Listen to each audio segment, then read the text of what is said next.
Hello dear students, welcome back on math sensei.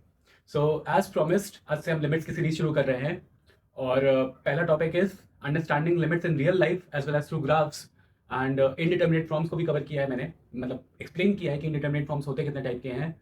So dive into the video, will meet after the lecture. So let's start with limits. Let's say आप अपनी screen पे, TV screen पे football match enjoy कर रहे हो। आपके favourite footballer ने ball को किक किया एंड बॉल का मोशन कुछ ऐसा था, अचानक से बफरिंग स्टार्ट हो जाती है, इंटरनेट स्लो हो जाता है एंड फिर जब बफरिंग खत्म होती है तो बॉल का मोशन कुछ ऐसा कंटिन्यू हो जाता है। नाउ इफ़ आई आस्क कि जिस टाइम पे बफरिंग हो रही थी उस टाइम पे बॉल कहाँ रही होगी, इन रीजन ए, रीजन बी या टीवी के बाहर कहीं रीजन सी में। सो एक ऑब्वियस आंसर निकल के आता है कि sir ball will be in region A. ऐसा हम क्यों बता पा रहे हैं? बिकॉज हमें बॉल का बफरिंग से जस्ट पहले का मोशन पता है, बफरिंग के जस्ट बाद का मोशन पता है। So based on that we are depicting कि ball will be in region A and यही है पूरा चैप्टर लिमिट्स। एग्जैक्ट कोई फंक्शन मान लेते हैं तो एग्जैक्टली एट अ पॉइंट अगर फंक्शन इज नॉट डिफाइंड या हमें नहीं पता उसकी वैल्यू क्या है, तो हम फंक्शन के उस पॉइंट पे वैल्यू को निकाल सकते हैं, उसको लेफ्ट हैंड साइड से और राइट हैंड साइड से अप्रोच करके। तो इस चैप्टर में हम यही करेंगे and let's start with the notation. So notation कुछ ऐसा आता है, हम लिमिट लिखते हैं LIM शॉर्ट में, x is approaching to a then value of f of x। So limit x approaches a f of x, ऐसा बोलते हैं और इसका मतलब होता है limiting value of f of x when x approaches a। फिर मैंने बात की थी कि फंक्शन को हम राइट हैंड लिमिट देखेंगे और लेफ्ट हैंड लिमिट देखेंगे। So right hand limit RHL हो जाएगा limit extending to a plus. मान लो a कोई पॉइंट है जहाँ पे फंक्शन की वैल्यू हमें निकालनी है, तो उसके राइट में a प्लस पे देखेंगे फंक्शन की value x approaches a plus. Similarly left hand limit x approaches a minus, उस सिचुएशन में फंक्शन की वैल्यू क्या होगी। जैसे एक example, limit extending to 2 x² - 4 upon x - 2। So इसका मैं राइट हैंड लिमिट निकालूंगा, मैं लेफ्ट हैंड लिमिट निकालूंगा, और अगर दोनों निकाल करके right hand limit equals to left hand limit equals to finite value, अगर कुछ फाइनाइट वैल्यू आ गया तो हम बोलेंगे कि लिमिट एग्जिस्ट कर रहा है, या फंक्शन के उस पॉइंट पे हम उसकी वैल्यू प्रेडिक्ट कर सकते हैं कि क्या होगी। So right hand limit, limit x tending to 2 plus, इसको थोड़ा सा फैक्टराइज करते हैं, x - 2 x + 2 अपॉन x - 2। तो ये क्या बन गया, x - 2 गया। मैं क्यों कैंसिल कर पा रहा हूँ? Because x is not exactly 2, ये 2 से थोड़ा सा ज़्यादा है। सो उस पॉइंट ऑफ टाइम पे दोनों न्यूमरेटर और डिनोमिनेटर में लिखा हुआ x - 2 will be same, so we can cancel them out. हाँ, ये एग्जैक्टली 2 होता तो ये 0/0 बन जाता, and in maths you know exact 0/0 is not defined, so we can not calculate कि उसकी वैल्यू क्या आएगी। बट यहाँ क्योंकि हम 2 से जस्ट बड़ी वैल्यू रख रहे हैं, so we can cancel it out and अब x की वैल्यू उठा के 2 रख देंगे, answer comes out as 4। So right hand limit approaches to 4 when x approaches to 2, या function approaches to 4 when x approaches to 2।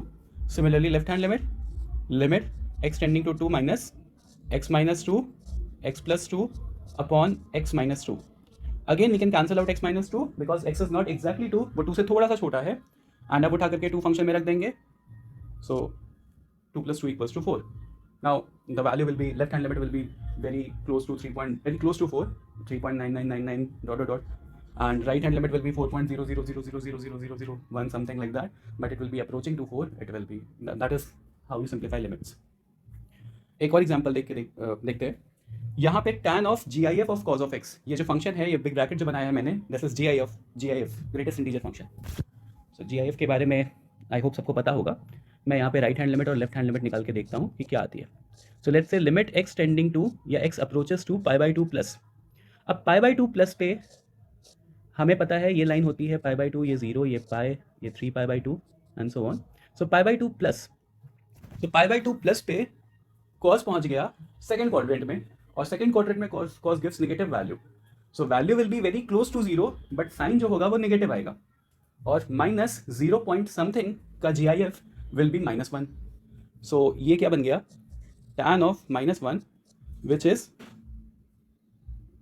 -tan 1।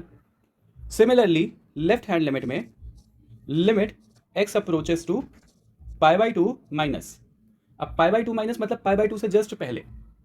सो π/2 से just पहले भी cos की वैल्यू तो 0 पॉइंट समथिंग होगी, बट इस बार वो पॉजिटिव होगी because cos is in first quadrant. So first quadrant में 0 पॉइंट समथिंग, पॉजिटिव, उसका GIF will be 0.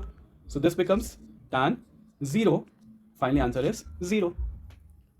So देखो लेफ्ट हैंड लिमिट भी एक फाइनाइट वैल्यू आई है और राइट हैंड लिमिट भी एक फाइनाइट वैल्यू आई है, बट क्योंकि दोनों सेम नहीं है, left hand limit is not equal to right hand limit, hence limit does not exist. So I hope सबको बेसिक्स समझ में आ गए होंगे. हमें राइट हैंड लिमिट निकालनी है, हमें लेफ्ट हैंड लिमिट निकालनी है, और अगर ये दोनों चीज़ें सेम होकर के एक फाइनाइट वैल्यू आ जाती हैं तो हम सिंपली बोल देंगे कि लिमिट एग्जिस्ट कर रहा है. Now understanding limits through graph.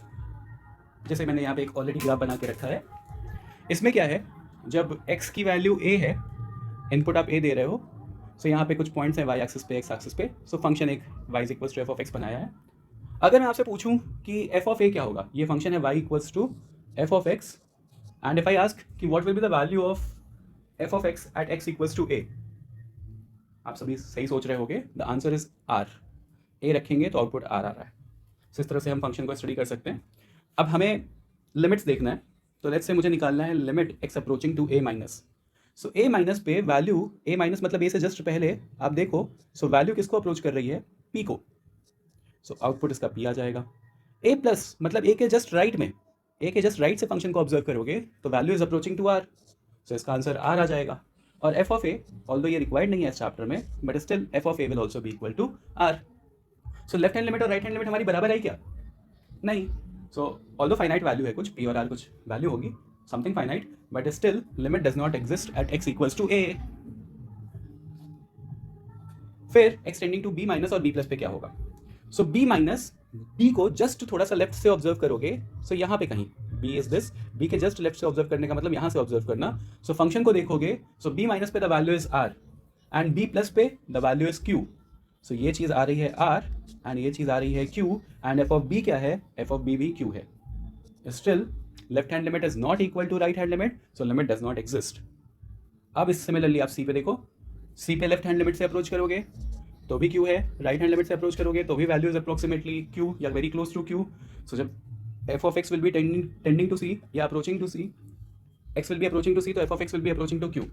Similarly d पे the value will be approaching to s and e पे, तो अब e पे ऑब्जर्व करते हैं क्या हुआ. सो यहाँ पे लिमिटिंग वैल्यू दोनों की बराबर आ जाएगी, यहाँ पे भी आ जाएगी, so limit will exist. c पे the value is approaching to q and d पे the value is approaching to s.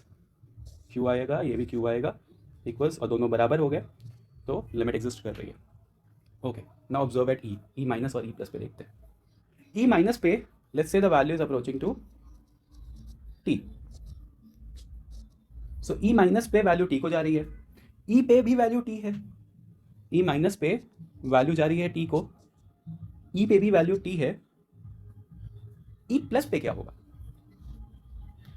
अब इस सिचुएशन में e प्लस पे तो फंक्शन डिफाइन ही नहीं है, सो हमें e प्लस से फर्क ही नहीं पड़ेगा, इसको वन हैंड लिमिट बोलते हैं. अगर फंक्शन के डोमेन में left hand limit right hand limit define है तो दोनों तरफ देख करके वैल्यू को सेम करना है, बट अगर नहीं है फंक्शन डिफाइंड, तो उस टाइम पे आप एक ही लिमिट जिस साइड पे फंक्शन डिफाइंड है सिर्फ उसको ही ऑब्जर्व करोगे एंड उसकी लिमिटिंग वैल्यू निकालोगे. सो यहाँ पे e प्लस पे फंक्शन वॉज नॉट डिफाइंड, सो हम देख ही नहीं सकते थे, तो हमने उसको इग्नोर मार दिया. But left hand limit came out to be a finite value, hence the function has limiting value t at when x approaches to e. So I hope ये पार्ट भी क्लियर होगा. अब कुछ इनडिटर्मिनेट फॉर्म होते हैं जिनकी value determine नहीं की जा सकती. सो एक बार मैं आपको ये समझा देता हूँ, उसके बाद फिर नेक्स्ट लेक्चर में इस पर क्वेश्चन हम करेंगे. सो 0/0 फॉर्म, ये एग्जैक्ट जीरो नहीं है, अप्रोचिंग टू जीरो है, जैसा मैंने ऊपर दिखाया था x-2 वाला एग्जाम्पल. तो अब ये वैल्यू इनडिटर्मिनेट क्यों है, इसकी वैल्यू डिटरमाइन क्यों नहीं कर पा रहे? जी, वैल्यू अगर दोनों बराबर हो गई तो विल बी क्लोज टू 1 या इक्वल टू 1. अगर दोनों में से न्यूमरेटर छोटा जीरो हो गया, डिनोमिनेटर बड़ा जीरो हो गया, बड़ा जीरो छोटा जीरो से मेरा मतलब है जैसे न्यूमरेटर में 10 टू द पावर -100 आ गया, डिनोमिनेटर में 10 टू द पावर -10 आ गया, so the value will be something big and vice versa the value will be something very small. तो वैल्यू डिटरमाइन करना मुश्किल हो रहा है क्योंकि हम बहुत छोटी वैल्यू से डील कर रहे होते हैं, इसलिए ये फॉर्म इनडिटर्मिनेट है.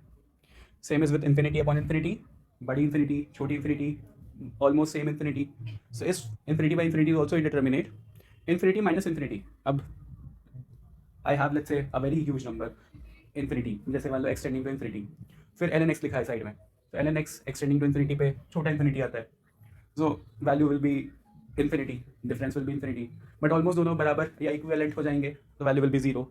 सो again multiple answers are possible and that is why it is very difficult to determine किसकी वैल्यू क्या होगी, इसलिए इसको इंडिटर्मिनेट बोलते हैं.